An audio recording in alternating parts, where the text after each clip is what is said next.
ನಮಸ್ಕಾರ. ರಿವ್ಯೂ ಚಾನಲ್ಗೆ ಸ್ವಾಗತ. ನಾನು ಸೌಖ್ಯ ಗಾಂವ್ಕರ್. ಪ್ರಧಾನ್ ರಾಜೀನಾಮೆ ಪಟ್ಟು ಸಡಿಲಿಸಿದ ಸೋನಂ ವಾಂಗ್ಚುಕ್ ಭಾರಿ ಅಚ್ಚರಿಗೆ ಕಾರಣ ಆಗಿದೆ ಈ ಡೆವಲಪ್ಮೆಂಟ್. ಈಗ ಕಾಂಗ್ರೆಸ್ ಆಮ್ ಆದ್ಮಿ SP ನಡುವೆ ತೀವ್ರ ಜಟಾಪಟಿ, ಒಬ್ಬರ ಮೇಲೊಬ್ಬರು ಬಿದ್ದಿದ್ದಾರೆ. ನಿಮ್ದಲ್ಲ ಈ ಹೋರಾಟ, ನಿಮ್ದಲ್ಲ, ನಾವು ಅಂತ ಕ್ರೆಡಿಟ್ ಫೈಟು ಜುಟ್ಟು ಹಿಡ್ಕೊಳ್ಳೋ ತನಕ ಹೋಗಿದೆ. ಇದರ ನಡುವೆ CJP ಹೋರಾಟ ಜಂತರ್ ಮಂತರಲ್ಲಿ ಜೋರಾಗ್ತಾನೆ ಇದೆ. ಕ್ರೌಡ್ ಇನ್ನೂ ಸೇರ್ತಾ ಇದೆ. ಪೊಲೀಸರ ಮೇಲೆ ಅಟ್ಯಾಕ್ ಆಗಿದೆ. ತುಂಬ ಜನ ಪೊಲೀಸರು, ಹಿರಿಯ ಅಧಿಕಾರಿಗಳಿಂದ ಹಿಡಿದು ತುಂಬ ಜನ ಪೊಲೀಸರು ಹಲ್ಲೆಗೊಳಗಾಗಿದ್ದಾರೆ. ಇದೆಲ್ಲ ಆಗ್ತಿದೆ. ಇದ್ರ ನಡುವೆ ಸೋನಂ ವಾಂಗ್ಚುಕ್ ಬಹಳ ಅಚ್ಚರಿಯ ನಡೆಯನ್ನು ಅನುಸರಿಸಿದ್ದಾರೆ. ಡೀಟೇಲ್ಸ್ ಇಡ್ತಾ ಹೋಗ್ತೀವಿ. ಒಂದು ವಿಡಿಯೋ ಈ ನಮ್ಮ ರಿಪೋರ್ಟಲ್ಲಿ ಒಂದು ವಿಡಿಯೋ ಇಡ್ತೀವಿ. ಇದಾದ ಮೇಲೆ ಆ ವಿಡಿಯೋ ನೋಡಿದ ಮೇಲೆ ಡಿಸೈಡ್ ಮಾಡಿ ನೀವು ಏನು ಅಂತ ನೋಡ್ತಾ ಹೋಗೋಣ. ಮಿಸ್ ಮಾಡದೆ ನಮ್ಮ ಚಾನಲ್ನ ಸಬ್ಸ್ಕ್ರೈಬ್ ಮಾಡಿ, ನಿಮ್ಮ ಅಭಿಪ್ರಾಯ ಕಮೆಂಟ್ ಮಾಡಿ ತಿಳಿಸಿ. ವೀಕ್ಷಕರೇ, ಮೊದಲು ಸೋನಂ ವಾಂಗ್ಚುಕ್ ವಿಚಾರ ನೋಡೋಣ. ಈ ಧರ್ಮೇಂದ್ರ ಪ್ರಧಾನ್ ರಾಜೀನಾಮೆ ಫಸ್ಟ್ ಆಗಲೇಬೇಕು, ಆಮೇಲೆ ಮಾತುಕತೆ ಕೂರೋದಾದರೂ ಪ್ರಧಾನ್ ರಾಜೀನಾಮೆ ಆಗಬೇಕು. ಅವರ ಹಲವಾರು ಕಂಡೀಷನ್ಗಳಲ್ಲಿ ಇದೇ ಮೊದಲನೇದು ಅನ್ನೋ ಥರ ಇತ್ತಲ್ಲ. ಈಗ ಅದನ್ನು ಸಡಿಲಿಸಿದ್ದಾರೆ ಅನ್ನೋದೇ ಕುತೂಹಲಕಾರಿ. ಏನು ಹೇಳಿದ್ದಾರೆ ಸೋನಂ ವಾಂಗ್ಚುಕ್? ಹಾಗಾದರೆ ಉಪವಾಸವನ್ನು ಕೈ ಬಿಡೋದಾಗಿ ಹೇಳಿದ್ದಾರೆ.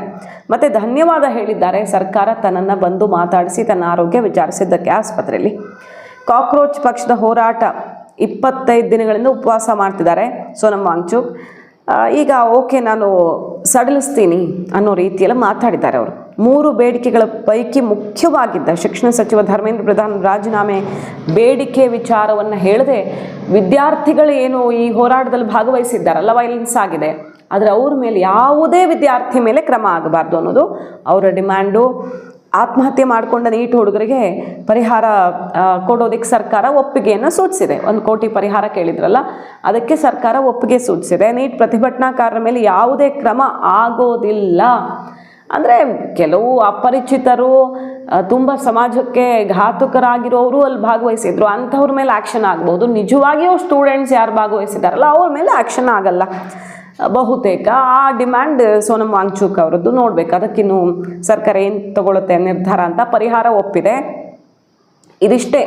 ಇದಿಷ್ಟು ಮಾಡಿಬಿಟ್ರೆ ನಾನು ಸತ್ಯಾಗ್ರಹ ಕೈ ಬಿಡ್ತೀನಿ. ಆಸ್ಪತ್ರೆಯಿಂದ ವಿಡಿಯೋ ಸಂದೇಶವನ್ನು ಕಳಿಸ್ಕೊಟ್ಟಿದ್ದಾರೆ ಮತ್ತು ತನ್ನ ಆರೋಗ್ಯ ವಿಚಾರಿಸ್ಕೊಂಡ ಎಲ್ಲರಿಗೂ 50-60 ಜನ MP ಗಳು ಬೇರೆಯವರೆಲ್ಲ ಮೀಟ್ ಆಗಿದ್ದಾರೆ. ಧನ್ಯವಾದ. ಮತ್ತು ಸರ್ಕಾರ ಬಂದು ಮಾತಾಡಿಸ್ಕೊಂಡು ಹೋಗಿದೆ, ಧನ್ಯವಾದ ಅಂತ ಸೋನಂ ವಾಂಗ್ಚುಕ್ ಈಗ ಪ್ರಧಾನ್ ರಾಜೀನಾಮೆ ವಿಚಾರ ಕೈ ಬಿಟ್ಟಿದ್ದಾರೆ ಅನ್ನೋದೇ ಅತ್ಯಂತ ಮಹತ್ವದ ಬೆಳವಣಿಗೆ. ಯಾಕಂದರೆ ಇಲ್ಲಿ ಪ್ರಮುಖವಾಗಿ ಅರ್ಥ ಮಾಡ್ಕೊಳ್ಬೇಕಾಗಿರೋದೇನು, ಎಷ್ಟೋ ವರ್ಷಗಳಿಂದ 2-3 ದಶಕದ ಲೆಕ್ಕ ತಗೊಂಡ್ರೆ ಪ್ರತಿ ವರ್ಷ ಪೇಪರ್ ಲೀಕ್ ಆಗ್ತಿದೆ. ಅದು ಮೋದಿ ಸರ್ಕಾರ ಇರಲಿ, UPA ಸರ್ಕಾರ ಇರಲಿ. ಮೋದಿ ಬದಲಾವಣೆ ಮಾಡ್ತೀನಿ ಅಂತ ಬಂದ್ರಲ್ಲ, UPAಲ್ಲಿ ಆಯಿತು, ಅವ್ರನ್ನ ಕಳಿಸಿದ್ವಿ ಮನೆಗೆ, ಇವ್ರು ಯಾಕೆ ಬಂದಿದ್ದು? ಸಹಜ, ಹೌದು, ಆ ಪ್ರಶ್ನೆ ಇದ್ದೇ ಇದೆ. ಇದನ್ನು ಸರಿ ಮಾಡಲೇಬೇಕಿತ್ತು. ಬಟ್ ಪೇಪರ್ ಲೀಕ್ ಸಮಸ್ಯೆಗೆ ಈಗಲೂ ಕೂಡ ಕಾಂಗ್ರೆಸ್ ಇರೋ ಸರ್ಕಾರ ಕರ್ನಾಟಕದಲ್ಲಿ ಪೇಪರ್ ಲೀಕ್ ಆಯಿತು, ಆಗಲಿಲ್ಲ. ಕರ್ನಾಟಕ, ವಿವಿಧ ರಾಜ್ಯಗಳಲ್ಲಿ ಕಾಂಗ್ರೆಸ್ ಇರೋ ಕಡೆ ಈಗಲೂ ಹಳೇದೆಲ್ಲ UPAದ ಬಿಟ್ಟಾಕಿ ಈಗ ಅಟ್ ಪ್ರೆಸೆಂಟ್ ಕೂಡ ಆಗ್ತಾ ಇದೆ. ಸೊ ಇದನ್ನು ಕಂಟ್ರೋಲ್ ಮಾಡೋದಕ್ಕೆ ಯಾರಿಂದಲೂ ಅಷ್ಟು ಸುಲಭವಾಗಿ ಆಗ್ತಿಲ್ಲ ಅನ್ನೋದು ಇದುವರೆಗೆ ಗೊತ್ತಾಗಿದೆ. ಹಾಗಂತ ಅದನ್ನು ಅಲ್ಲಿಗೆ ಬಿಡಬೇಕು ಅನ್ನೋದೇ ಅಲ್ಲ, ಮೂರ್ಖತನ ಆಗುತ್ತೆ. ಆ ಸಮಸ್ಯೆ ಪರಿಹಾರನೇ ಇಲ್ಲ ಅಂತ ಹೇಳೋದು.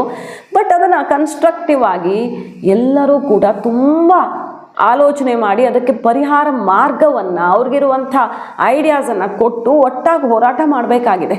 ಈ ನಿಟ್ಟಿನಲ್ಲಿ ಕ್ರಮ ಒಗ್ಗಟ್ಟಿನಿಂದ ಆಗಬೇಕಾಗಿದೆ. ಯಾಕಂದರೆ ಯಾವ ಸಿಸ್ಟಮ್ಮನ್ನೂ ಕೇರ್ ಮಾಡದೆ ಈ ಸಂಚುಕೋರರು ರಂಗೋಲಿ ಕೆಳಗೆ ತೂರ್ತಾ ಇರೋದ್ರಿಂದ ಅದಕ್ಕೆ ನಾವು ರೆಡಿ ಇದ್ದೀವಿ ಅಂತ ಸರ್ಕಾರ ಹೇಳ್ತಿದೆ. ಈ ಟೈಮಲ್ಲಿ ಮಾತುಕತೆ ಆಗಬೇಕು. ಪಾರ್ಲಿಮೆಂಟಲ್ಲಿ, ಹೊರಗಡೆ, ಒಳಗಡೆ ಎಲ್ಲ ಕಡೆಗೂ ಒಂದು ನಿರ್ಧಾರ ಆಗಬೇಕಲ್ವಾ. ಫಾಸ್ಟ್ ಟ್ರ್ಯಾಕ್ ಪ್ರೋಬ್ ಆರ್ಡರ್ ಮಾಡಿದ್ದಾರೆ. ಅತ್ಯಂತ ವೇಗವಾಗಿ ಈ ನೀಟ್ ಪೇಪರ್ ಲೀಕ್ ಸಂಬಂಧಪಟ್ಟಂತೆ ಕ್ರಮ ಆಗತ್ತೆ ಅನ್ನೋದನ್ನು ನರೇಂದ್ರ ಮೋದಿ ಅವರು ಘೋಷಣೆ ಮಾಡಿದ್ದಾರೆ.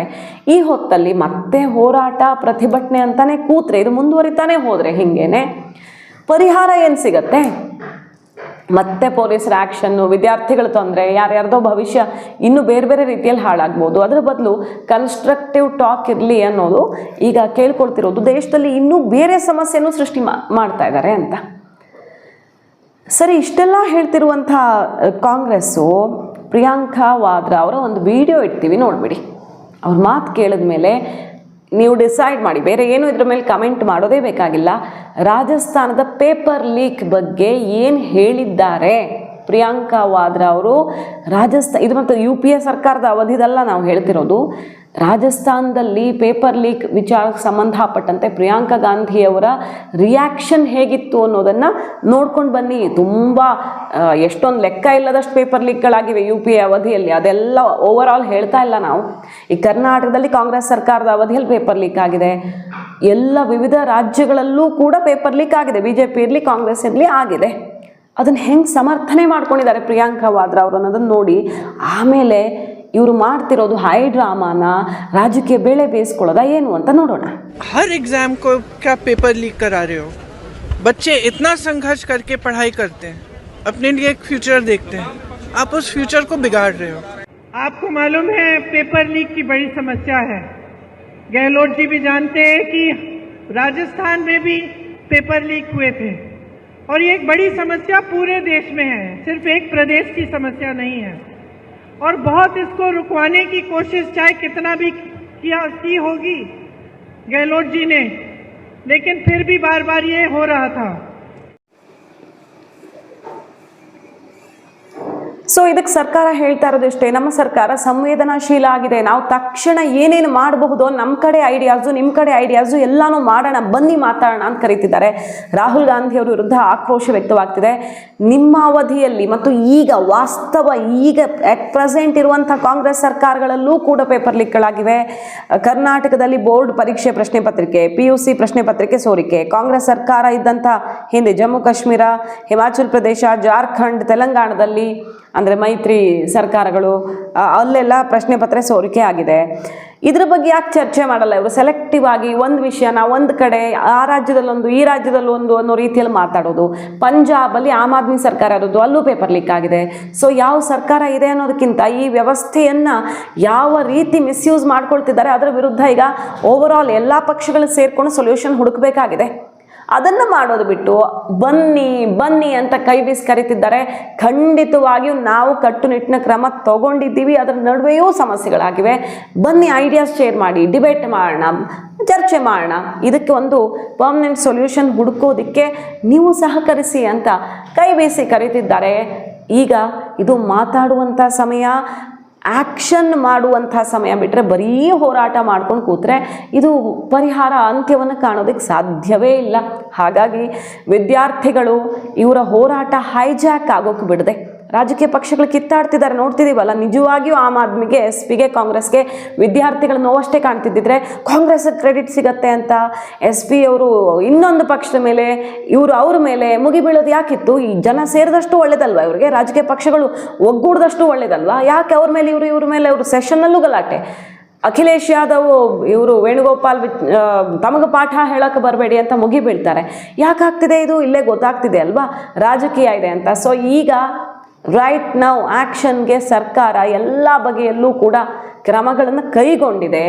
ಈಗಾಗಲೇ ಇನ್ವೆಸ್ಟಿಗೇಷನ್ನು, ಅವ್ರನ್ನ ಅರೆಸ್ಟ್ ಮಾಡೋ ಪ್ರಕ್ರಿಯೆ ಪ್ರತಿಯೊಂದು ಆಗ್ತಿದೆ. ಅವ್ರ ವಿರುದ್ಧ ಶಿಕ್ಷೆ ಕೂಡ ಫಾಸ್ಟ್ ಟ್ರ್ಯಾಕ್ ಮೆಥಡಲ್ಲಿ ಆಗುತ್ತೆ.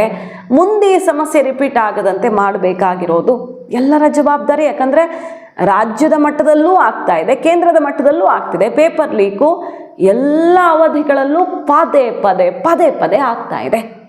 ಹಾಗಾಗಿ ಈಗ ರಾಜಕೀಯ ಬೇಳೆ ಬೇಯಿಸ್ಕೊಳ್ತಾ ಇರೋರ ಬಣ್ಣ ಅಂತೂ ಬೀದಿಯಲ್ಲಿ ಬಯಲಾಗಿರೋದು. ನೋಡೋಣ, ಇವತ್ತು ಮಧ್ಯಾಹ್ನದ ಒಳಗಡೆ ಒಂದು ಮೇಜರ್ ಡೆವಲಪ್ಮೆಂಟ್ ಆಗ್ಬೋದು. ಸುಪ್ರೀಂ ಕೋರ್ಟ್ ಕೂಡ ಮಧ್ಯಪ್ರವೇಶ ಮಾಡ್ತೀನಿ ಅಂತ ಹೇಳಿದೆ. ಇವತ್ತು ಲಂಚ್ ಬ್ರೇಕ್ ಒಳಗಡೆ ಎಲ್ಲ ನಿರ್ಧಾರ ಆಗಬೇಕು, ಇಲ್ಲ ಅಂದರೆ ಮಧ್ಯಪ್ರವೇಶ ಆಗುತ್ತೆ. ಯಾಕಂದರೆ ಮೆಟ್ರೋ ಸ್ಟೇಷನ್ಗಳೆಲ್ಲ ಬಂದ್ ಆಗಿಬಿದ್ದಿವೆ. ಜನಕ್ಕೆ ಎಷ್ಟು ಪ್ರಾಬ್ಲಮ್ ಆಗ್ತಿದೆ ಅಂದರೆ, ಒಂದು ಸಮಸ್ಯೆ ಇಡೀ ದೇಶದ ಸಮಸ್ಯೆ ಹೌದು, ವಿದ್ಯಾರ್ಥಿಗಳ ಸಮಸ್ಯೆ ಅಂದರೆ ಇಡೀ ದೇಶದ ಸಮಸ್ಯೆ. ಆದರೆ ಇನ್ನೊಂದು ಸಮಸ್ಯೆ 10 ಸಮಸ್ಯೆಗಳಿಗೆ ಲೀಡ್ ಆಗ್ತಿದೆಯಲ್ಲ. ಹೋರಾಟ ಮಾಡಿದ್ದೀರಿ, ಸರ್ಕಾರ ಕಣ್ಣು ಮುಚ್ಚಿತ್ತು ಅಂದರೆ ಕಣ್ಣು ತೆರೆಸಿದ್ದಾಗಿದೆ. ಈಗ ಇನ್ನೂ ಎಷ್ಟು ದಿನ ಈ ಹೋರಾಟ? ಸಾವು ನೋವುಗಳಿಗೆ ದಾರಿ ಮಾಡಿಕೊಡೋದು ಮತ್ತು ಆ ಸಾವನ್ನೇ ಅಸ್ತ್ರ ಮಾಡ್ಕೊಂಡು ಇನ್ನೊಂದು ಮಾಡೋದು ಅದು ಬೇಕಾಗಿಲ್ಲ. ಪೊಲೀಸರಿಗೆ ಯಾವ ರೀತಿ ಹೊಡೆದು ಹಾಕಿದ್ದಾರೆ ಅದನ್ನು ನೋಡಬೇಕಲ್ವ? ಅವರು ನಮ್ಮ ಜನನೇ ಅಲ್ವಾ, ಅವರೇನು ಹೊರಗಡೆ ಅವರಾ? ಅದೆಲ್ಲ ನೋಡಬೇಕಾಗಿದೆ. ಈಗ ಮಾಹಿತಿ ಇಷ್ಟ ಆಗಿದ್ರೆ ಮಿಸ್ ಮಾಡಿದ್ರೆ ನಮ್ಮ ಚಾನಲ್ನ ಸಬ್ಸ್ಕ್ರೈಬ್ ಮಾಡಿ, ನಿಮ್ಮ ಅಭಿಪ್ರಾಯ ಕಮೆಂಟ್ ಮಾಡಿ ತಿಳಿಸಿ. Thank you.